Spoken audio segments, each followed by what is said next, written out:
Oh, sorry. What happened? We're live. Hello and welcome to another edition of the West Report, where we talk about all the news that's important to California real estate and try to give you some tips on how to enjoy and maximize your experience as a homeowner. Today, we're talking about maximizing the value of your home when you go to sell it. I have with us my father and broker, Richard West, and my stepmother and mortgage consultant, Christy West. She's actually the branch manager of Best Capital Funding for all of Northern California.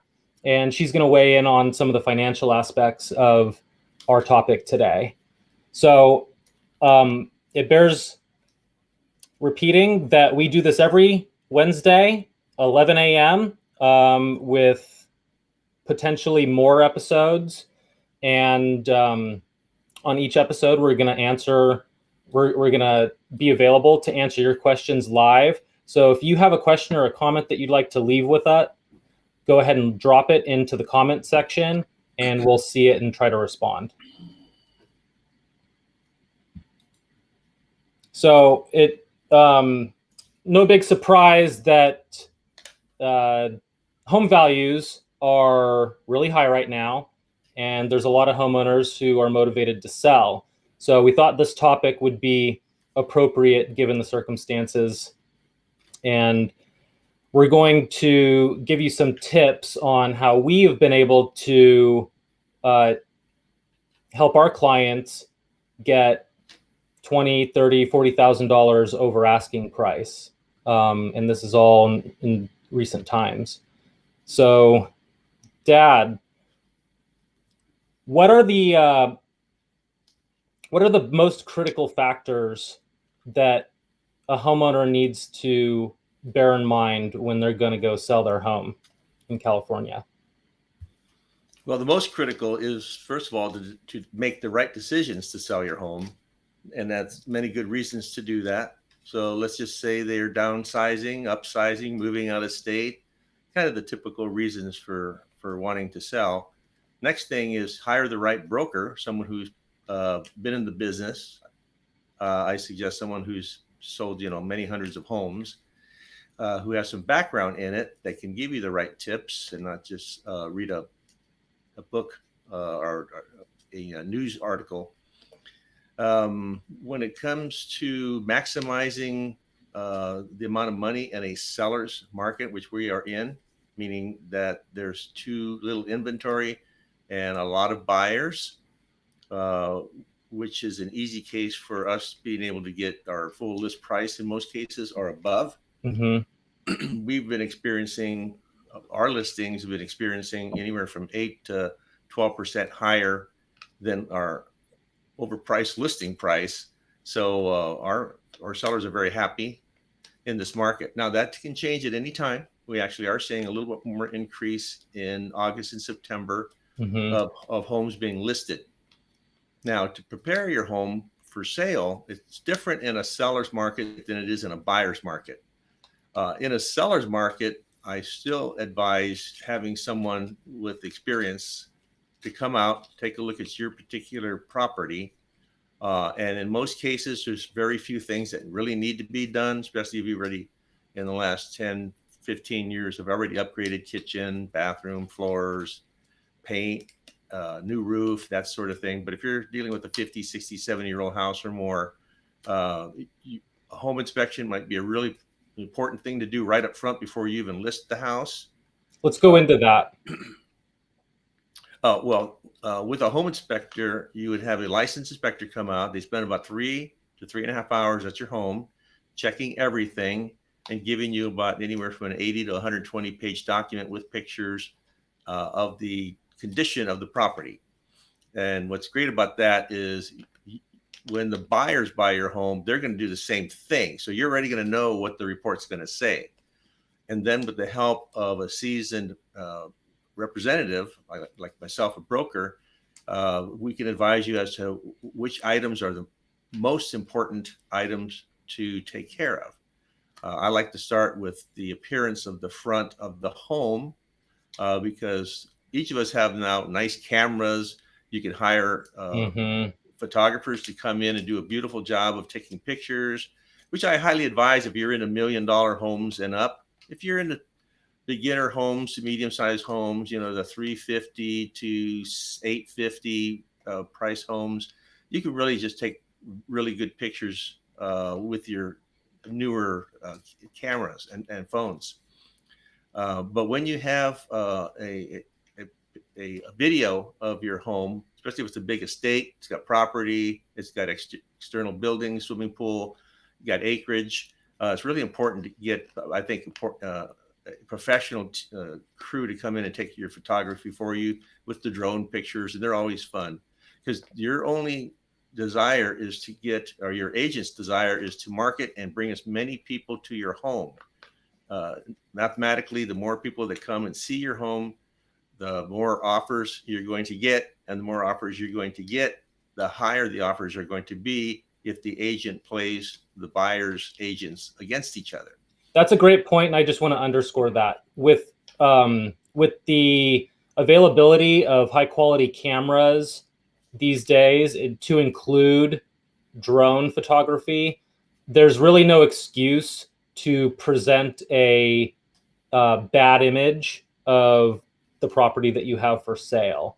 You can get drone photography done for as little as $250, $300 a session. That's money well spent. You'll get that back on the sale of your home. And most of us, if we, not everybody has the eye for photography, but most of us know somebody who does. You can always have a family member who's got the eye, pay them a couple of bones to come over and photograph your property. Now, before curbside appeal, I know that there's a lot of,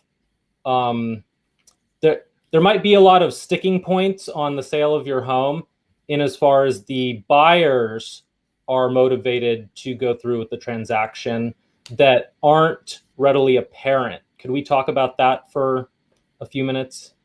Are you talking about the loan side of? I'm talking about the inspection, some of the areas for improvement that the loan side would, necessitate addressing. Yeah, again, it's for a seller. Not all sellers have the cash outlay to do the things that I'm about to mention. But if you could get an appraisal done on your property, and it's very important to price your home properly. In other words, it's okay to be over somewhat, but not grossly over. Because what I'm seeing today right now is so many agents in the last 2, 3, 4 months have so far overpriced. I'm seeing a lot of price reductions right now. Mm-hmm. As the market softens just a little bit, it's still a strong seller's market. So you can get a appraisal done, and then if it comes in at the price point that you want or higher, then you've got total support backing up your marketing asking price. And then again, most likely you're going to get offers above that when you have an appraisal attached to your MLS report. The other thing you can do is get, as I mentioned, the home inspection. With that home inspection, you are alerted to all identifiable items that need to be corrected, whether they are danger items, or they need to be replaced, or just repaired. I'm not talking about adding rooms or a cabana house or anything like that. I'm just talking about cleaning up what you have on the property as you're speaking. If you're serious about selling, and especially most people who they made that decision, they may have already bought another house. They may have already made a decision to move in with, parents or children or somebody else. So they don't have the luxury of waiting 6 months to a year to sell this property. So if you get the home inspection, it identifies everything. And then with a professional like myself, plenty of us who have been around a long time, who have gone through hundreds and hundreds of sales, that can inform you in a strong seller's market like this, that these things are very important to correct and clean up. And these things over here, it would be nice to go ahead and replace that roof. It would be nice to go ahead and refloor the whole house. In most cases today, that's not really necessary in a strong seller's market. Now, it depends. If your carpet's eaten up by the dog and the doors are scratched by the cats and the dogs, those are items that most likely would be advantageous to replace to maximize your return on your sale of your home. You could do, if you're out in the rural areas, it's important, I think, to get a well inspection if you're on well, a septic inspection if you're on septic, because the buyers are going to do that. And they would feel much more comfortable making an overpriced offer if you hand all these reports to them and they're cleared. You got potable water, you've got plenty of water, you've got 10, 12, 15, 100 gallons of water coming in per minute on your well. If you have NID water, that's natural irrigation canal that goes through your property so you can irrigate farm trees, walnuts and apricots and things like that in your garden, even your lawn. So that cuts down your water expense, which is important here in California because water is expensive. So yeah, preparation with these reports is a strong thing to consider when selling a home today. But not everybody does that. They just assume that the buyers are going to take care of all of that. Then they're going to get a list of the reports, and then they have to backpedal and then decide what to do then. And if they're in a crunch, that delays the escrow. So it's very important in many cases to get the reports done. When it's a seller's market, the seller can get away with, cutting corners and not addressing potential areas of improvement in the property to a certain extent. But a homeowner who's really motivated to sell and maximize the value of their home on the transaction would still want to look at those things, because they have to realize that the buyers are all going to have their own criteria for proceeding with the transaction. And they all have different financial parameters. They all have different circumstances that they're coming from. And so all of these things add up to potentially impede the transaction. And it's just generally a good idea to have to know which areas might impede the transaction before the transaction progresses too far down the road and wastes everybody's time. Back in 2017, I wrote a book called Equity Dreams. And one of my criteria when I list, of course, when I'm representing buyers, I do the opposite. When I list a house, my whole goal is to maximize the equity that folks have worked so hard for 5 years, 10 years, 30 years. They deserve the maximum amount of money that someone is willing to pay for. That's why it's important to advertise properly, get the maximum number of people looking at your home, make sure that front yard, and in my book, Equity Dreams, it identifies all the things from an exterior standpoint to attract folks to want to take a look at the inside. And then part of my book is designed to inform folks as to what they should do on the inside, because everything matters, especially when you get into the $1.5 million properties and up. Folks become fewer buyers, but they also become fussier. It's been my experience. For any of those who are watching right now who would like to obtain a copy of our checklists, which we share with clients, please email us at tyler@franklinwest.net, and we'll make sure to provide you a copy of those. Yeah, and I think when it offers other topics in there as well, security for your home. When you're selling your home, it's very important for your family to be safe, your animals to be safe, for your personal items to be safe. And there's some great tips in there in that regard. There's some tips in there about mortgages, which I, of course, relied mostly on Christy to help me with the mortgage side of it. She can talk a little bit about that in a few minutes. But in this book, this guidebook that Tyler's referring to, that I wrote in 2017, there's about 32 chapters on all the basic parameters are covered. And if followed, you will maximize your equity. but make sure you team up. And I know many of you have seasoned realtors and brokers out there. They know these things already. So if you have any questions about their backgrounds, just check with them, see if they know about security, and they know about adding on to the home, fixing a roof, that sort of thing, over selling your home as is. In some cases, recently, since we've had this whirlwind of updraft with home pricing, in the last 5 or 6 homes, I basically sold those homes as is, meaning there were a few items to repair, to replace, but instead of spending 5,000, 10,000, 20,000, these homeowners only had to spend 1,000 or two. Can you give some examples? Yeah, I sold a home recently, a 1,800 square foot home on a quarter acre, a nice community. And this is one of those homes where the upstairs, they love their pets, and I love their pets too. They're darling big dogs, Labradors, but several spots in the carpet that was 20 years old were basically chewed up and worn out by their paws and that sort of thing. So we decided that it would be best, it was my recommendation, to replace the whole upstairs. And it cost $4,800 to do that. And I'm sure that $4,800 probably brought back in 10 or 15,000. Without doing that, selling it as is, it puts not sour grapes, but it puts a cash register in the mind of a buyer saying, cha-ching, cha-ching, that's going to cost me $20,000 to do the floors up. Yeah. They don't know that you can have it done for $5,000, $4,800, or even less.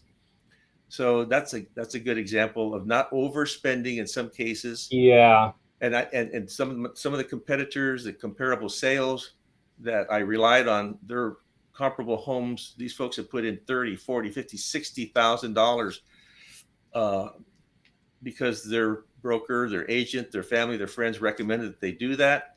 Well, their homes didn't sell for even as high as my clients' homes sold. So that was a case in a strong seller's market, how you can overspend to sell your home because you end up losing money that way. Now, conversely, I can think of example of a improvement that could be made that may not have been worth it in the long run, and that would be the crack in the Fremont property. You want to talk about that for a second?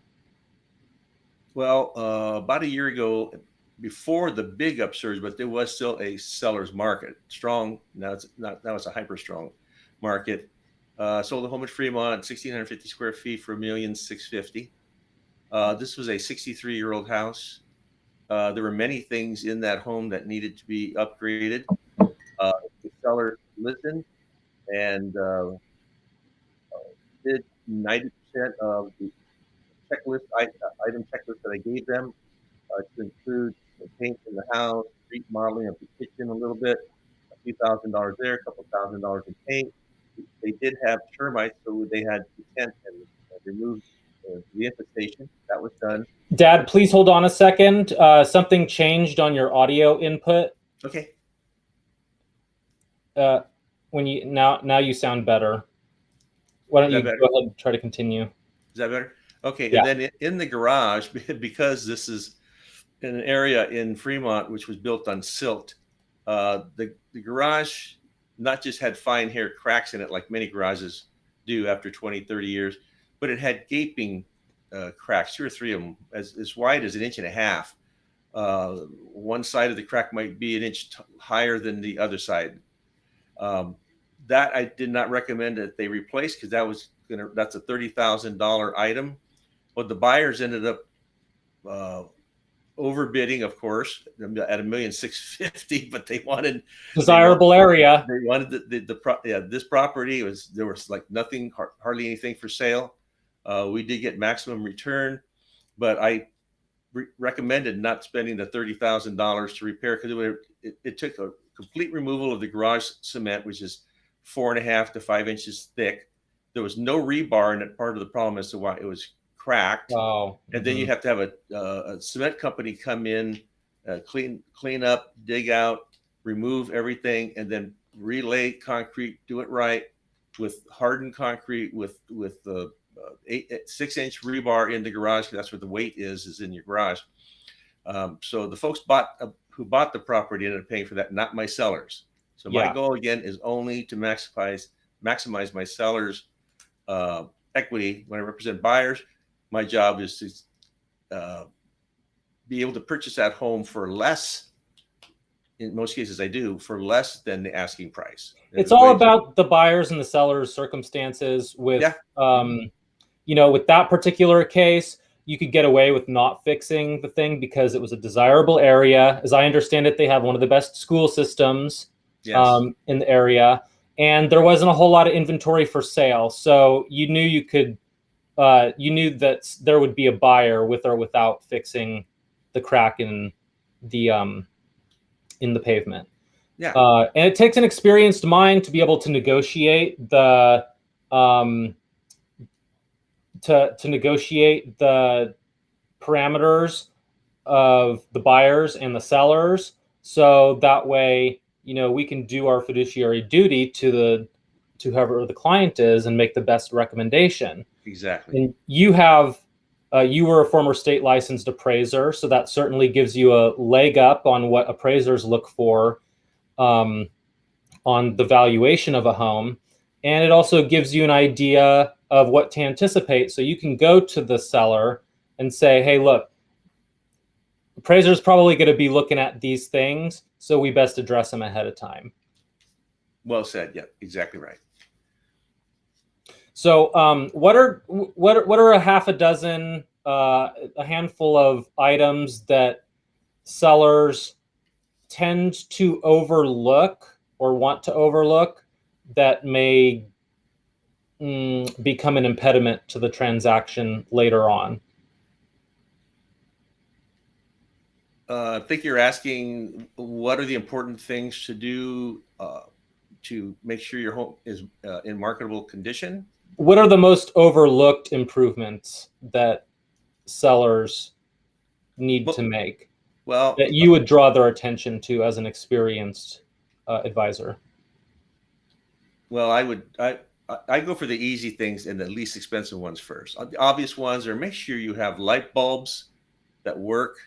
Make sure, and because you want your home well lit, get rid of the 30-watt, 40-watt light that you're fine with in your lifetime, and you want to spend less money on utilities.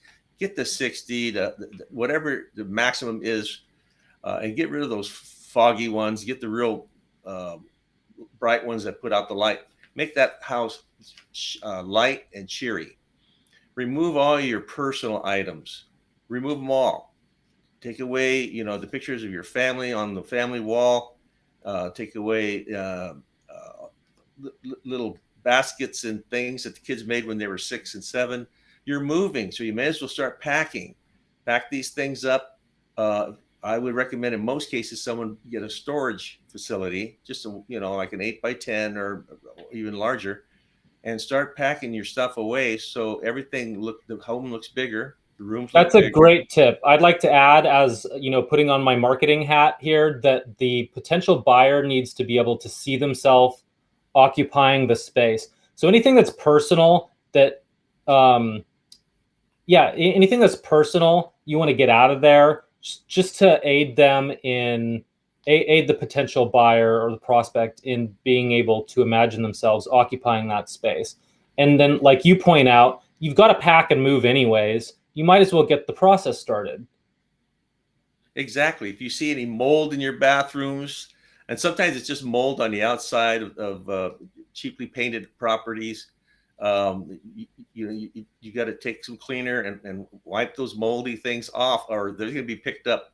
And as soon as someone hears mold, all of a sudden that cash register starts going to chain. There's $40,000 to get the guys in the hazmats to come in when it's an easy fix mold. Now, a licensed inspector will find mold if it's in your walls. It's pretty obvious. If it makes it to the inside of the wall, that's really bad. That's something you have to hire the professionals to come in and fix.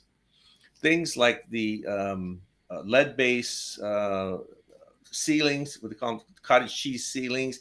In most cases, those are perfectly safe.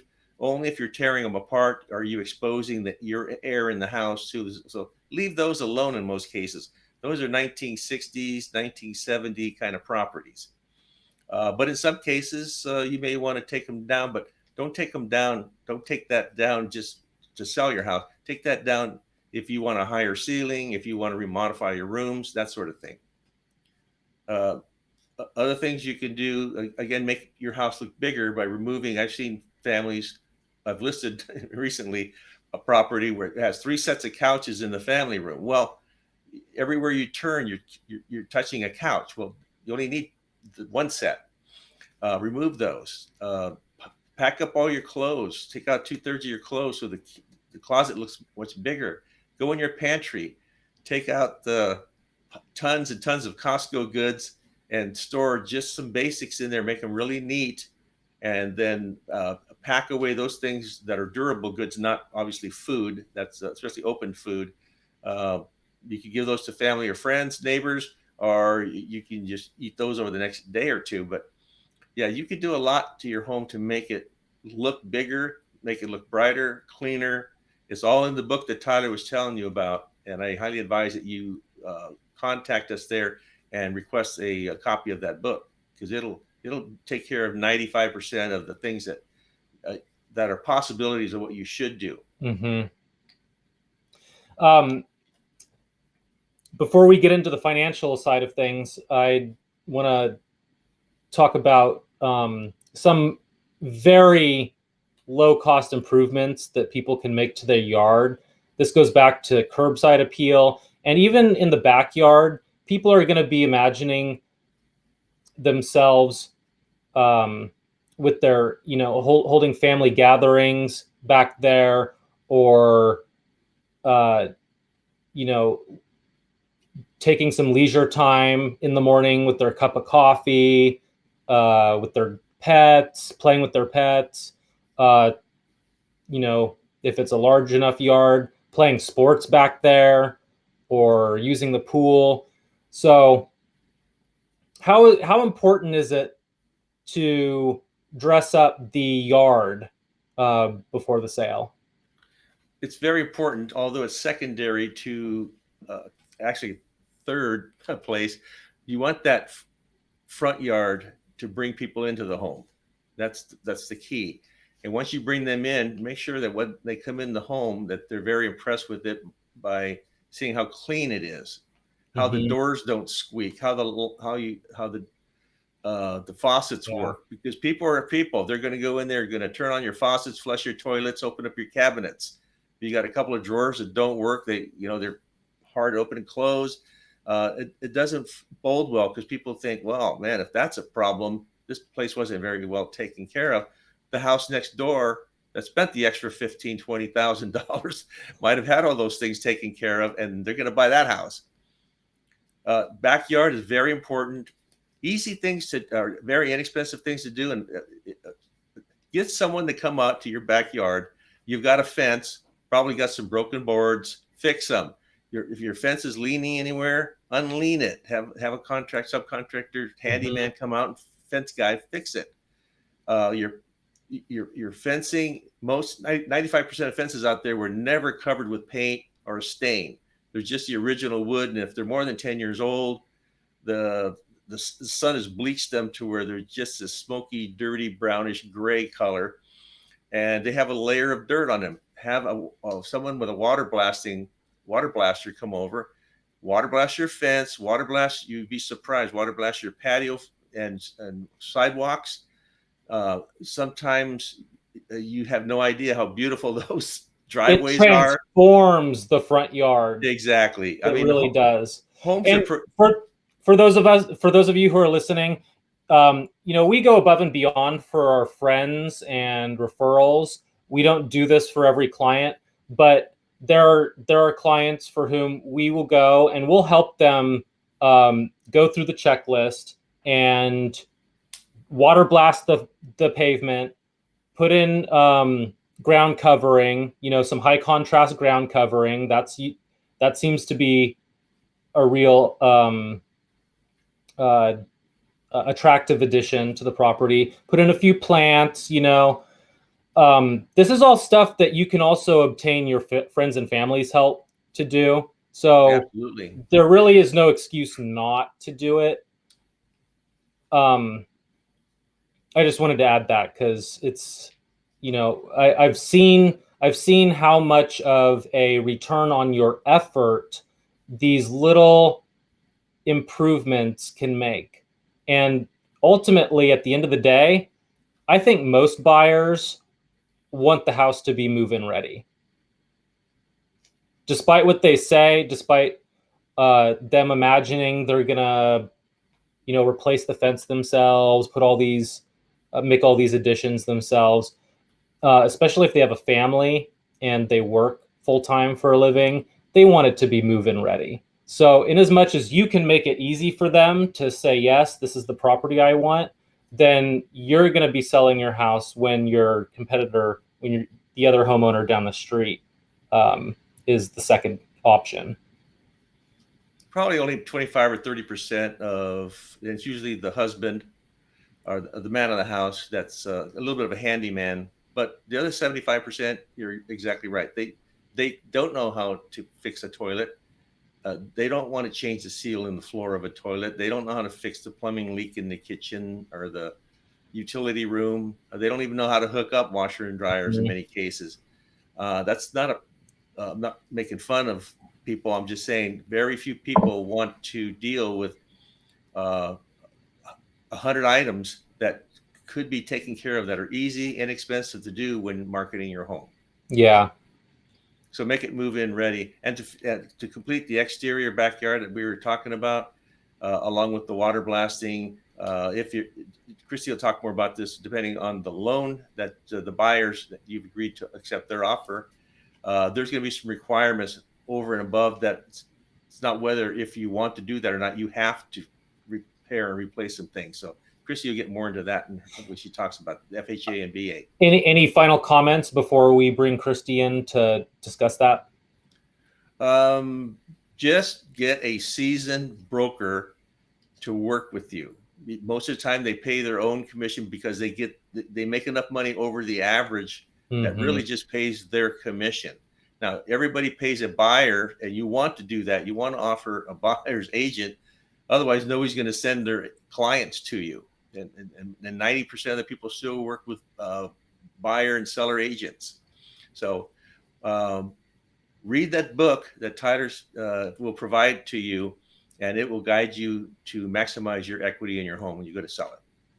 Wonderful. Thanks again for joining us on the West Report, Dad. I'll look forward to seeing you again next week for our next topic. My pleasure. You shared a lot of valuable ideas. I hope somebody out there got some ideas on how to maximize the value of their home. And just to reiterate, get in touch with us, Tyler at franklinwest.net. I'll send you a copy of our in-house checklists for the interior, the exterior, and other considerations for selling your home. And we'll be happy to provide that to you. So thanks again, Dad. And we'll now bring on Christy to talk about the finance side of things. Hello, Tyler. Hey, welcome back, Christy, to the West Report. Christy is the she is the mortgage mind, the lending guru, and if you've got a financial challenge, she's a good person to help you check all the boxes and fit in the box so you can get the financing that you need. I know that there can be some impediments to a sale on the buying side, and you're going to talk to us about what those impediments might be and the different types of loans that a seller wants to look out for. Absolutely. Yeah. Sellers are selling their homes. It's really important to think about what you guys were just talking about, the condition of their homes. And because there's different requirements depending on what type of loan program that the buyers are qualified to buy. So let's use, for example, a VA loan. A VA loan is for veterans who have benefits, and this allows them to finance the house 100%, which is a wonderful benefit. But there are certain things that the home has to be in really good condition. And for instance, it can't have peeling paint on the eaves. Um, so that would need to be painted, but you'd want to do that anyway, as you guys were talking about maximizing your value. Something as simple as just getting the trim painted because the house Mhm. paint might be absolutely fine.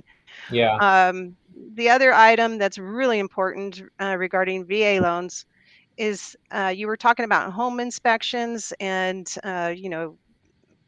if there's a well or a septic, but it's also really important to get a pest inspection because on a VA loan, you have to be able to clear the Section 1 and Section 2 items. So we need what they call a clearance.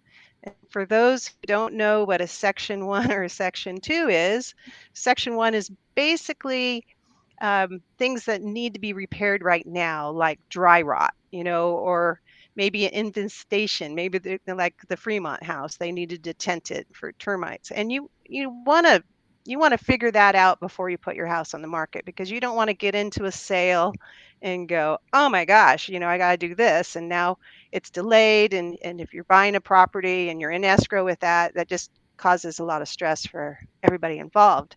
So it's really important to get, you'll hear it called a termite report or an inspection or a pest inspection.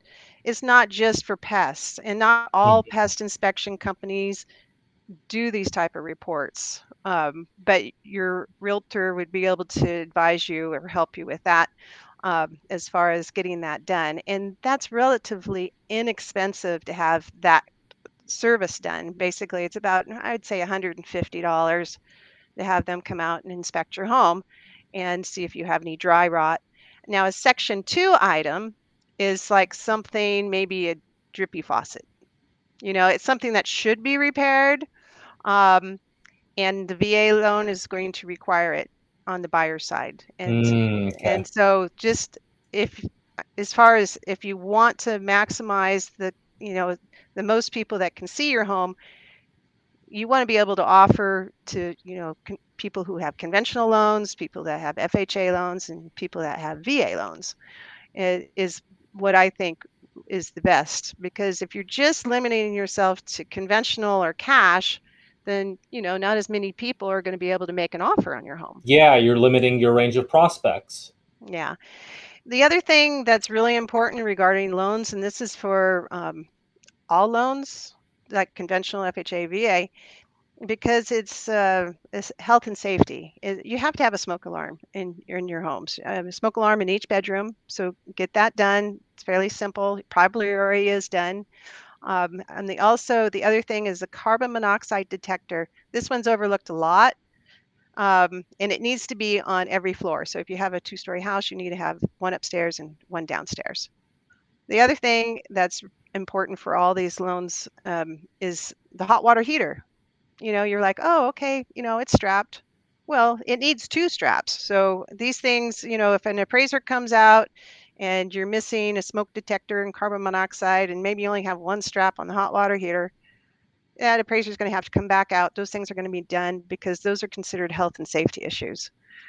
The other one that's come up and is for like the garage door opener. If the sensor is not operating, or maybe it's missing the sensor altogether, and you have an automatic garage door opener, you don't want to squish anything, but so you need to get those sensors taken care of, and that's a fairly cheap, inexpensive thing to take care of. These are all things that someone would have to would have to have addressed to qualify for a VA loan, right? Well, all the smoke detectors and carbon monoxide and hot water heater, any health and safety for all the loans. That's for all the loans. Yeah, it's Okay. for all the loans. So out of the different loan types, what has the strictest requirements? VA, VA, followed by what? FHA. FHA. And what are Yeah. some of the differences between the requirements? between those loan types? That's a good question, and thank you for asking because I probably would have skipped over that. um, so on an FHA loan, if you write it into the contract that you're going to do a pest inspection, then the underwriter is going to request to see the pest inspection. But if you don't write it into the loan, it's not a requirement of FHA unless the appraiser spots something obvious. Maybe you've got Mm. a dippy roof. you know, um, FHA will tag things like peeling paint. So um, where it's not a big deal on the conventional side of it. How would how would these things hold up the potential sale on the buyer side if they were That's a great question, because typically in the contract, they have 17 days to do their home inspections. And so let's say the seller accepts their offer, whether, it's, let's say FHA or VA, or even conventional, and they do their inspections and they find out, oh my gosh, this needs to be done, and this is like on the 17th day. But in the meantime, the sellers have already made an offer on another property to close because they're expecting this one to close in a certain amount of time. Well, if you can't get the repairs done, or let's say you get the repairs done and then the inspector can't come out and clear it because they're all so busy right now, that's going to delay your escrow. And a lot of these things are considered what we call prior to dock conditions. You'll hear them called PTDs, prior to dock conditions. And so that means we can't even sign loan documents unless these things are completed. Some of how these long items, can these delays go on before the transaction is off? well, it really depends on the situation and what kind of items we're talking about. If they're major items, where it becomes a problem if the seller maybe not financially be able to take care of these items. It might not be able to close the escrow, and the buyers, they don't own the property, so they don't want to pay for these things out of Mhm, pocket. mhm. That just not typically how it's done. Um, they used to have what's called escrow holdbacks, and I haven't seen that very often in this market. Escrow holdback is basically where it closes and they hold money in escrow to have those repairs done, and then when the repairs are done, that money comes from escrow and pays for the Oh, okay. repairs. It's not saying that it can't be done, but I don't believe we could do it with FHA or VA, maybe Okay. conventional, but I haven't seen that. And I've been doing this business since 1997. So not very many escrow holdbacks. So um, those are items that I see that, this goes back to your inspections, doing your inspections prior to putting it on the market. You wouldn't think it would affect the buyers, right? You're like, oh, okay, why do I need to do this? Well, buyers are going to most likely have a loan and they need to fit in that box. And if they don't fit in the box, you got to do the repairs or do the things so it does work. And, if they do qualify, the property qualifies. So, if I hear you correctly, in order to maximize the total available market for your house, um, meaning your house can be reasonably um, purchased by people who are coming from all different types of loans, like FHA, VA loan. What are the other couple that you deal with regularly? Well, the conventional, we also, there's a lot of different options too, as far as alternative financing, but that won't be on this segment. We'll have to talk about that in a different segment. But there is alternative financing, meaning basically if you're self-employed and you can't show the income on your tax returns, there's other alternative ways to show the income, but I don't want to get into all that. But typically your loans that you'll see is conventional, FHA, VA, and if you're in the rural area, there's the USDA, which a lot of people don't know about that program, but that's 100% financing anyway, but you have to be in a rural area. And they pretty much follow along the, because it's a government loan, they'll follow along the same guidelines, similar guidelines as FHA Okay. and VA. So, I mean, you just want to take care of these things because it is 100% financing. A lot of times people that are doing these type of financing, these buyers don't have a lot of money. So they want to make sure that the home is in good shape. So when they do move in, they have potable water, they have water, Mhm. you know, Yeah. important things, smoke detectors, that type of thing. So, and the other thing to consider, especially now in California, I know one of our segments we were talking about fires, is a defensible space. So that would be another thing I would add to the list of getting your home prepared, because it makes a difference for buyers when they go to get home insurance.